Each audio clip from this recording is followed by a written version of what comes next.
4 in favor of the winner by split decision and still undefeated.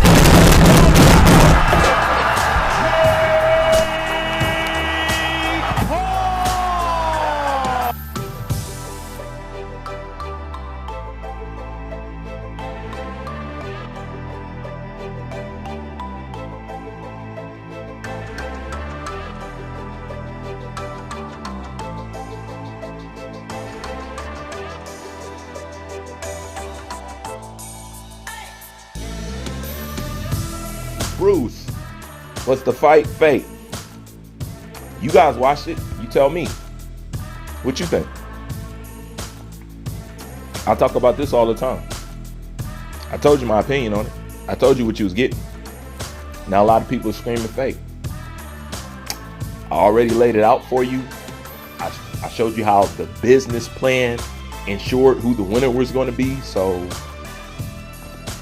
I'm not understanding. So you tell me what you think. Fake, right? Like I told y'all before, when it was Conor McGregor versus Floyd Mayweather, I told y'all you guys was never going to see Conor McGregor sprawled out on the floor or knocked out. You were never going to see that. Why? Because I'm telling you what I know. So I'm going to say it again. These fighters, especially these kind of fights and these contracts, they have something written in there that has something to do with their branding, okay? Meaning that fight was ordered to be stopped long before Conor McGregor even got close to being able to be knocked out. The reason why is because why are you going to enter a business contract? It may be a fight, but you're entering business with somebody where somebody's brand could be worse or off from it. They want to be able to still make money off that brand and not have it damaged so much that after this loss or after this knockout or after this whatever, that they can still make money off of the brand that got them invited to the party in the first place. Do you get it? That's what's in these contracts. This is why you can see a person like Tyron Woodley get the drop on Jake Paul and freeze up, don't nothing happen. This is why the fight with Floyd Mayweather and Logan Paul gets stopped right before Conor McGregor gets knocked the fuck out. This is why Floyd Mayweather holds up Jake Paul when he knocked him out on his feet. What business and why does Floyd need to hold up Jake Paul? What do he care that he falls on the ground? And this is because it has to do with their branding. Okay? So even when that's in the play, the fight is fixed within itself because it cannot be taken to its full and its highest potential because it is cut short due to things in the contract protecting the fighter's branding. I'm telling you what's a fact. Now, after telling you all that, you should be able to put it together now. You really should. And you ask if you've been seeing fake fights, you tell me. What was up with Malik Scott, Deontay Wilder? What was up with Kovalev, Canelo? It just doesn't stop here. Fixed fights is old news. It's not new news. It's old. It's become an art. Yes, you can have two guys in a fight who's really having contact with each other. But the shit can be half choreographed. You know, it ain't nothing new in boxing. They're showing you this. I think in the last 10 years, definitely, you've been able to see firsthand more corruption in what goes on in boxing than you ever had. And the thing is, it's not new, it's old. Okay? Glove shit, scorecards, PEDs, it's old. Water bottles, it's old. So you tell me. So you tell me. So even when the fight is not something where somebody is supposed to take a dive or somebody's supposed to take this, these two fighters really can't max out. The fight will be stopped before that. You won't see a knockout. You need to know this. Because it should at least come to a point in time where the fans of boxing upgrade and educate their basic knowledge on boxing and what's being presented to them. Still to this day, boxing fans are clueless because boxing fans are like hobos Like, they're not really fans. They're here and then they're not here, you know? And the majority of boxing fans is made up by casuals, not people who are real fans of the sport. It's still a small pool, but it's attracted by casuals. That's why somebody as casual as Jake Paul can be successful here, because it's casually. They're really not boxing fans. They really don't know what they're looking at. They really don't know how to score around. They really don't care about this and that. People just want somebody to cheer sometimes and just see a knockout here and there. Blase split. That's why I say stop taking boxing serious, because boxing don't take itself serious. Boxing is a whore. Why would you wife a whore? That don't make sense. Anybody that come by with the right price and with the right amount of subscribers, you know what I'm saying? Boxing is whoring out. It doesn't care. But at the same time, this is the other thing I want to say. So this is another element. But at the same time, boxing is a whore. But it's a whorehouse where people are barely coming in. So the real question is, now can we blame boxing?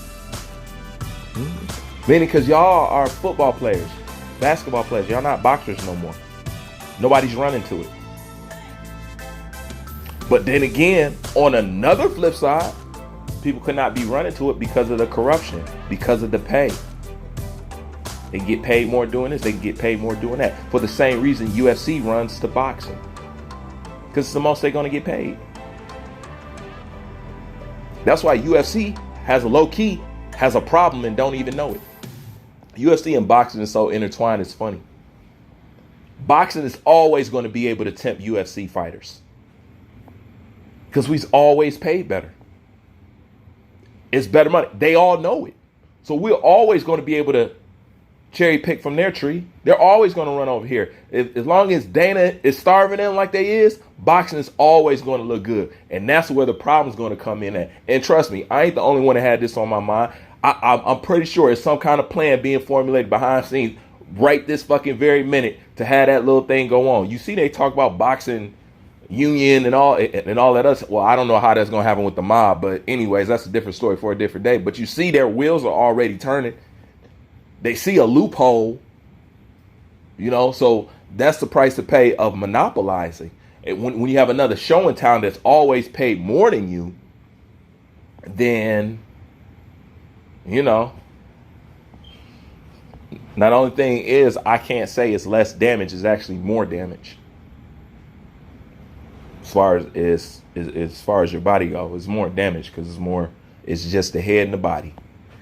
That's it. So it'll take a bigger toll, no doubt. But that's where we at right now. So the question is, we know boxing is a whore. Can you blame her for being a whore when she barely getting any business? We could. In my opinion, no, I'm not going to give boxing that pass because she always been a whore. Straight up. It's the most corrupt, biased, prejudiced sport out there. But then again, the reason why it's going to get bad on both ends, from a UFC standpoint, from a boxer standpoint, is because boxing is the perfect outlet to transfer your subscriber into cash flow. It is the perfect, if you got a following, get that following to come and buy these seats and buy these tickets, have a fight, this, that. It's the perfect cash in. It's almost like cleaning money without the illegal shit. You know? So if you're a YouTuber and your numbers is big, you want to know how you can really make money off your following? Boxing. Because for the most part, it's easy to do. It's easy. And then whatever that following that you got, you can quadruple the cash out of that following. So that's where we're at right now. You know, numbers talk, but this is the thing. In the end, and I'm going to go ahead and predict this just like I did. This whole situation is going on right now. In the end, that quick, fast cash that boxing is getting and wants, it'll be good for the upfront. In the long run, it's gonna run the sport further into the dirt in the long run. And I think they know that. I just don't think nobody cares, because everybody be like, hey man, boxing will be here. Yeah, boxing will always be here. But the question is, why does boxing, as strong as it is, because it'll always be here, why does it always have to be the under the bleachers sport? Why it can't never be up front like it's supposed to be? It's the ultimate sport still. But it's still a sport that's under the bleachers. And who's part to blame for that? You sitting on the couch. You who ordered that fight. You with your biased nature. You with allowing your favorite fighter to doing cherry picking, duck chicken walks, and criticizing somebody else over here. Not requesting the best to fight the best, or your best to fight their best, or whatever. Because at the end of the day, they still just appealing to what the people want.